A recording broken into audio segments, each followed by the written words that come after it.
ಎಲ್ಲರಿಗೂ ನಮಸ್ತೆ. ನಾನು ನಿಮ್ಮ ಆಶಾ ಚಂದ್ರಭಟ್. ಆಶಾಸ್ ನಳಪಾಕಕ್ಕೆ ನಿಮಗೆಲ್ಲರಿಗೂ ಸ್ವಾಗತ. ಇವತ್ತು ಮಾರ್ಚ್ 30 ಇಡ್ಲಿ ಡೇ, ವಿಶ್ವ ಇಡ್ಲಿ ಡೇ. ಇವತ್ತು ಇಡ್ಲಿಗೆ ಸಹ ಒಂದು ದಿನ ಉಂಟು. ಹಾಗೆ ಇವತ್ತು ನಾವು ಅದರ ಪ್ರಯುಕ್ತವಾಗಿ ಸಾಬಕ್ಕಿ ರವಾ ಇಡ್ಲಿ ಮಾಡ್ತಾ ಇದ್ದೇವೆ. ನೀವಿವತ್ತು ಇಡ್ಲಿ ಡೇಗೆ ಎಂತ ಸಹ ಮಾಡಲಿಲ್ವಾ? ಹಾಗಾದರೆ ಇದನ್ನು ಖಂಡಿತ ಈಗ ಟ್ರೈ ಮಾಡ್ಬೋದು. ಇದಕ್ಕೇನು ಹೆಚ್ಚಿನ ಸಮಯ ಏನು ಬೇಕಾಗೋದಿಲ್ಲ. 1-2 ಗಂಟೆ ಇದ್ದರೆ ಸಾಕಾಗ್ತದೆ. ಮೊದಲಿಗೆ ಇಲ್ಲಿ ಒಂದು ಖಾಲಿ ಬೌಲ್ ತಗೊಂಡಿದ್ದೇನೆ. ಕರೆಕ್ಟಾಗಿ ಅಳತೆ ನೋಡ್ಕೊಳ್ಳಿ. ಇದೇ ಅಳತೆಯಲ್ಲಿ ಮಾಡಿದ್ರೆ ನಿಮಗೆ ನೀಟಾಗಿ ಕ್ಲೀನಾಗಿ ಯಾರಿಗೆ ಬೇಕಾದರೂ ಮಾಡ್ಬೋದಾದಂತಹ ಸುಲಭವಾದ ಇಡ್ಲಿ ಇದು. ನಾನಿಲ್ಲಿ 1 ಕಪ್ಪಷ್ಟು ನೈಲಾನ್ ಸಾಬಕ್ಕಿ ತಗೊಂಡಿದ್ದೇನೆ. ನೀವು ದೊಡ್ಡ ಸಾಬಕ್ಕಿ ಕೂಡ ತಗೊಳ್ಬೋದು. ನೋಡಿ, ಇದು 2 ಸಾಬಕ್ಕಿ ಡಿಫರೆನ್ಸ್ ನೋಡಿ. ಯಾವ ಸಾಬಕ್ಕಿ ಆದರೂ ನಡೀತದೆ. ನನ್ನ ಹತ್ರ ನೈಲಾನ್ ಸಾಬಕ್ಕಿ ಇತ್ತು, ಹಾಗಾಗಿ ನಾನು ಅದನ್ನು ಹಾಕ್ತಾ ಇದ್ದೇನೆ. ಇದಕ್ಕೆ ನೋಡಿ, ಉಪ್ಪಿಟ್ಟು ರವೆ ಹಾಕಿಕೊಳ್ತಾ ಇದ್ದೇನೆ. ಯಾವುದೇ ರವೆ ಕೂಡ ಆಗ್ತದೆ ಇದಕ್ಕೆ. ನಾನು ಉಪ್ಪಿಟ್ಟು ರವೆ ಹಾಕಿಕೊಳ್ತಾ ಇದ್ದೇನೆ. ಉಪ್ಪಿಟ್ಟು ರವೆ ಬೇಡ ಅಂತ ಹೇಳುವವರು ಅಕ್ಕಿ ರವೆ ಕೂಡ ಹಾಕಿಕೊಳ್ಬೋದು. ನಾನಿವತ್ತು ಅಂದರೆ ನಮಗೆ ಇವತ್ತು ಎಂತ ಹೇಳೋದು, ಕೊಳೆ ತಿನ್ನಲಿಕ್ಕಿಲ್ಲ, ಅಂದರೆ ಅಕ್ಕಿದ್ದೆಂತ ತಿನ್ನಲಿಕ್ಕಿಲ್ಲ ಇವತ್ತು. ಹಾಗಾಗಿ ನಾನು ರವೆ ಹಾಕಿ ಮಾಡ್ತಾ ಇದ್ದೇನೆ.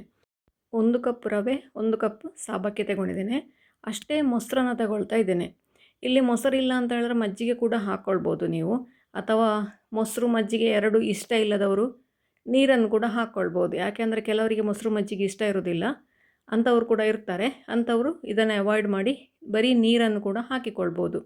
ಅಂಥವರು 1-2 ಚಿಟಿಕೆ ಸೋಡಾ ಹುಡಿ ಮಿಕ್ಸ್ ಮಾಡಬೇಕಾಗ್ತದೆ, ಅಥವಾ ಈನೋ ಹಾಕಿದರೆ ಕೂಡ ಆಗ್ತದೆ. ಏನೂ ಇಲ್ಲದೆ ಕೂಡ ಸಾಬಕ್ಕಿ ಇಡ್ಲಿ ಚೆನ್ನಾಗೇ ಬರ್ತದೆ. ಇದನ್ನು ಈಗ 10 ನಿಮಿಷಗಳ ಕಾಲ ಮುಚ್ಚಿ ಇಡಬೇಕು. ಯಾಕೆಂದರೆ ಹಾಕಿದ ರವೆಗೆ ಸಾಬಕ್ಕಿಗೆ 2ಕ್ಕೂ ಕೂಡ ನೀರು ಚೆನ್ನಾಗಿ ಎಳ್ಕೊಳ್ಬೇಕು.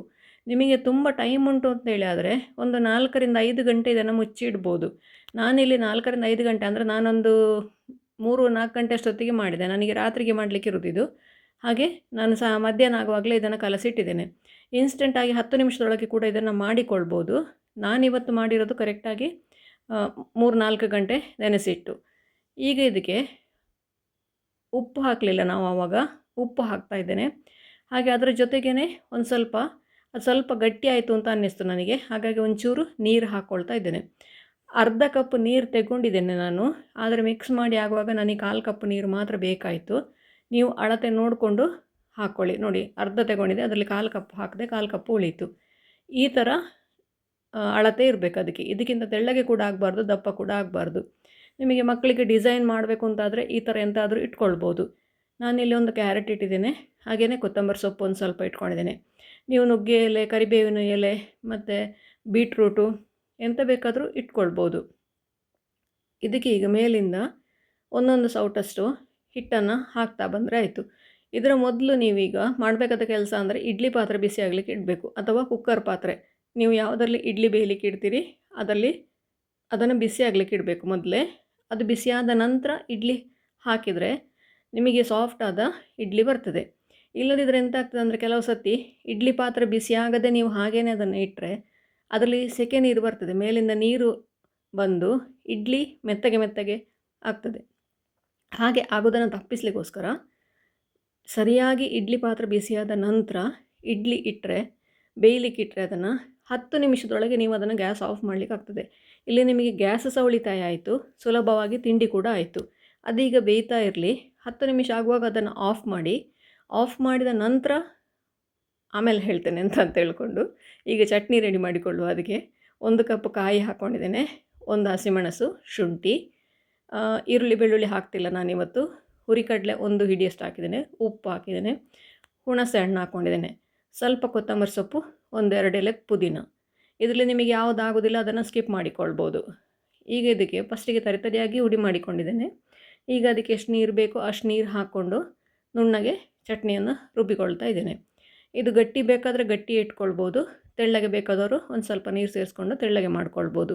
ನಿಮ್ಮ ಮನೆಯಲ್ಲಿ ಯಾವ ಅಳತೆಗೆ ಬೇಕೋ ಆ ಅಳತೆಗೆ ಮಾಡಿಕೊಳ್ಬೋದು. ನಮ್ಮಲ್ಲಿ ಗಟ್ಟಿ ಸಹ ಬೇಡ, ನೀರು ಸಹ ಬೇಡ, ಮೀಡಿಯಮಲ್ಲಿ ಬೇಕು. ಹಾಗಾಗಿ ನೋಡಿ, ನಾನು ಈ ಅಳತೆಗೆ ಇಟ್ಕೊಂಡಿದ್ದೇನೆ ಇದನ್ನು. ನೋಡಿ, ನಮ್ಮ ಚಟ್ನಿ ರೆಡಿ ಆಯಿತು. ಇದಕ್ಕೆ ಬೇಕು ಅಂತಾದರೆ ಒಗ್ಗರಣೆ ಹಾಕ್ಕೊಳ್ಬೋದು. ಒಗ್ಗರಣೆ ಮಸ್ಟ್ ಅಲ್ಲ ಇದಕ್ಕೆ, ಕೆಲವರಿಗೆ ಒಗ್ಗರಣೆ ಬೇಕೇ ಅಂತಿರ್ತದೆ, ಅಂಥವರಿಗೆ ಒಗ್ಗರಣೆ ಹಾಕ್ಕೊಳ್ಬೋದು. ನಾನಿಲ್ಲಿ ಸಾಸಿವೆ, ಕರಿಬೇವು ಹಾಕಿ ಒಂದು ಒಗ್ಗರಣೆ ಮಾಡ್ಕೊಂಡಿದ್ದೇನೆ.